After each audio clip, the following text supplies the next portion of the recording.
Hello there!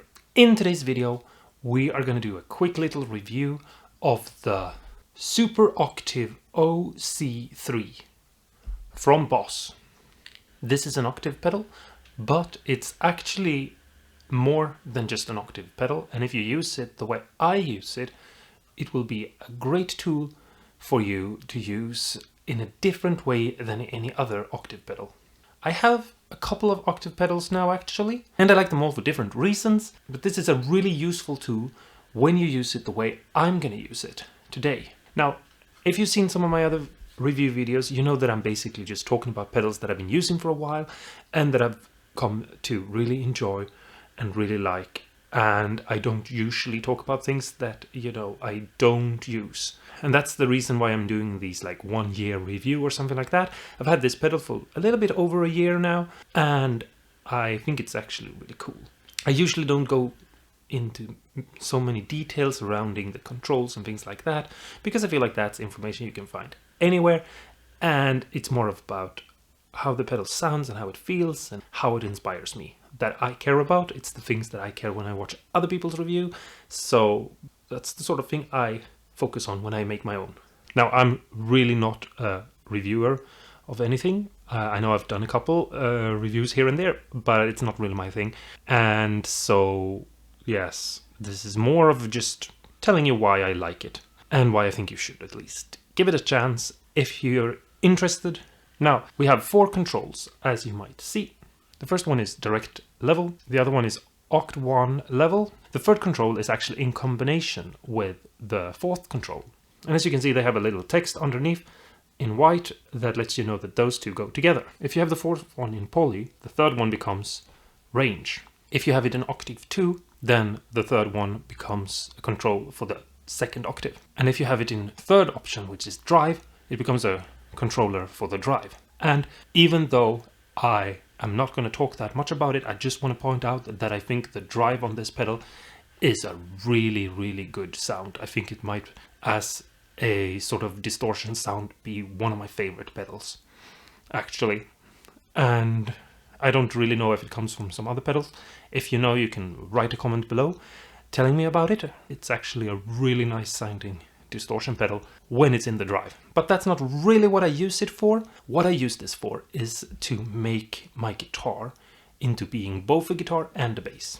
Now what I mean is that I want to make the lower 2 strings, the A and the E string, into bass strings so that I can play guitar and have a little bit of bass in it too.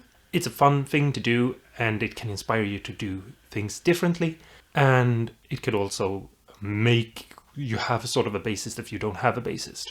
For example, if you're playing an acoustic live gig and you feel like, I wish I had a bassist, but I don't have one. Now, the way I've set the pedal up for this is basically like this, where the direct level is lowered down to the very least, because that means that all the other strings will be mostly muted. You can't get the entirety of the frequency out, but you can get most of it out. I then have the octave set to max in most of the cases, but you can put it where you want it depending on what you're doing. I then have the fourth knob right here in poly, and the third one right here at somewhere around 10 o'clock, maybe 11, I don't really know. You can look at it here and see. And that's the setting that I'm using. You're gonna hear a sound clip here now of me playing it, and hopefully it's gonna inspire you. And that's why I think this is different than other octave pedals, because other octave pedals will just make your guitar go down or up an octave or something else in that fashion, and they can be really great.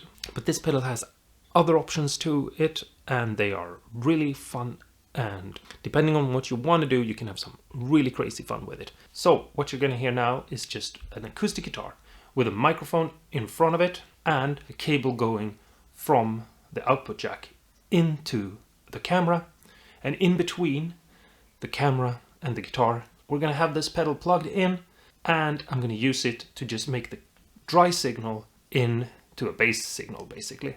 And hopefully you're going to hear the difference. I'm not going to fiddle around with the sound too much. I'm obviously going to make sure the levels are manageable so it doesn't sound totally insane and crazy, but I'm not going to sugarcoat it in any way or put on any effects or mix it, and hopefully you're going to like it. At least enough to try the pedal out. I'm not trying to sell you anything, I'm just trying to share something that I think is cool, and hopefully you'll like it.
So anyway, there you have it, and hopefully you enjoyed it. Let me know in the comments below what you think of the pedal. I really like it, and I hope you did too. Until next time, stay awesome and cool, and go and play guitar with different octaves and mess around with it, because it can be a lot of fun and it can inspire you to do things differently. So do that, because you're gonna enjoy it. Okay, bye bye for now.